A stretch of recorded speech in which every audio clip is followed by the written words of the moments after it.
Pemerintah Kota, Pemkot, Semarang menyebutkan gaji pegawai pemerintah dengan perjanjian kerja, PPPK, paruh waktu berada di atas upah minimum kota, UMK, Semarang. Hal itu disampaikan Kepala Badan Kepegawaian, Pendidikan, dan Pelatihan, BKPP, Kota Semarang, Joko Hartono. Diketahui, pada 10 Desember 2025 lalu Wali Kota Semarang telah melantik sebanyak 2.354 orang PPPK paruh waktu.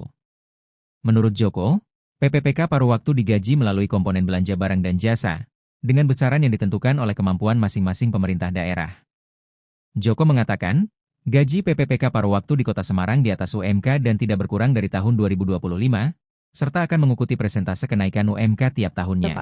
Oh baik, ya sesuai dengan ketentuan di Permenpan dan Permendagri tentang penggajian ini, untuk komponen gaji bagi kawan-kawan P3K penuh waktu masuknya dalam komponen belanja pegawai. Sementara untuk kawan-kawan yang diangkat dari P3K paruh waktu digaji dengan komponen belanja barang dan jasa. Begitu kira-kira. Untuk besarannya, kalau P3K penuh waktu sudah ditentukan oleh pemerintah pusat besarannya sesuai dengan golongannya, sesuai dengan kelas jabatannya. Kalau yang P3K paruh waktu, besaran gajinya diserahkan kepada masing-masing pemerintah daerah. Jadi sesuai dengan kemampuan pemerintah daerah.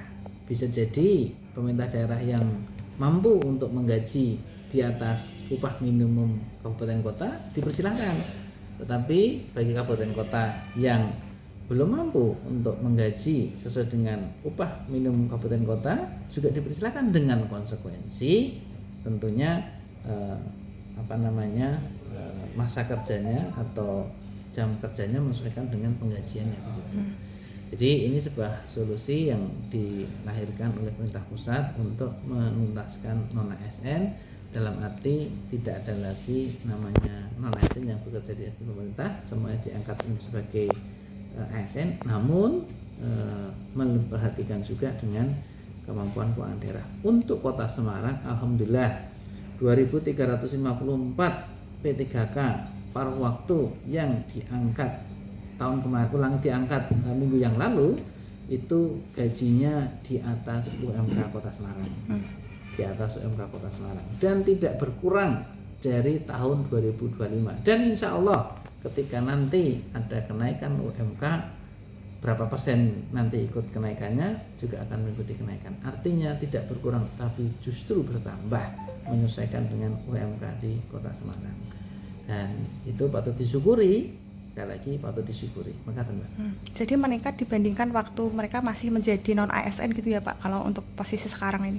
Kalau untuk yang P3K penuh waktu pasti meningkat, karena ketentuan gajinya sudah diatur di pemerintah pusat, pasti meningkat. Kalau untuk paruh waktu, alhamdulillah khusus untuk Kota Semarang kita sudah siapkan anggaran untuk penggajian yang mengakomodir kenaikan persentase UMK yang nanti akan diputuskan di akhir Desember nanti begitu kira-kira. Tapi yang jelas tidak berkurang, justru bertambah menyesuaikan dengan kenaikan UMK. Gitu. Kalau ke depan apakah yang paruh waktu itu akan bisa meningkat menjadi yang penuh waktu gitu Pak? Baik, ini menarik pertanyaannya. Jadi kalau kami ditanya nih, kenapa kok pemerintah tuh merekrut pegawai sebanyak-banyaknya? Maunya demikian. Betul nggak Pak kira-kira? Semuanya rekrut pegawai sebanyak-banyaknya. Semakin banyak pegawai, apakah itu kemudian semakin efektif? Ternyata hari ini melalui Undang-Undang Nomor 1 Tahun 2022 tentang Hubungan Keuangan Pusat dan Daerah, APBD itu dibatasi maksimal 30% untuk belanja pegawai. Maksudnya apa? Agar APBD itu dibatasi 30% untuk belanja pegawai, agar APBD ini digunakan sebesar-besarnya untuk kemampuan rakyat, untuk kemakmuran rakyat, untuk kesejahteraan rakyat, tidak hanya digunakan untuk belanja pegawai. Apa jadinya kalau tidak dibatasi? Bisa jadi belanja pegawai sampai 60-70% seperti zaman-zaman dahulu kan, itu tidak sehat. Maka agar APBD ini digunakan sebesar-besarnya untuk kemakmuran, untuk kesejahteraan rakyat, maka oleh Undang-Undang Nomor 1 Tahun 2022 dibatasi maksimal 30% dari APBD untuk belanja pegawai. Kota Semarang bagaimana? Kondisi hari ini APBD kita yang digunakan untuk belanja pegawai 29,58%. 29,58%, dan itu masih di bawah angka maksimalnya. Pertanyaan, apakah yang paruh waktu nanti bisa diangkat menjadi penuh waktu, kan begitu ya. Ketika PAD kita meningkat, ketika APBD kita meningkat, maka akan seiring juga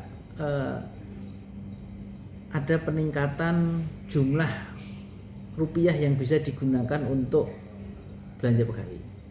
Ketika ada spelling di bawah 30% yang cukup untuk mengangkat P3K paruh waktu menjadi penuh waktu, kenapa tidak? Itu juga dimungkinkan, dengan catatan rasio belanja pegawai kita tidak boleh lebih dari 30%.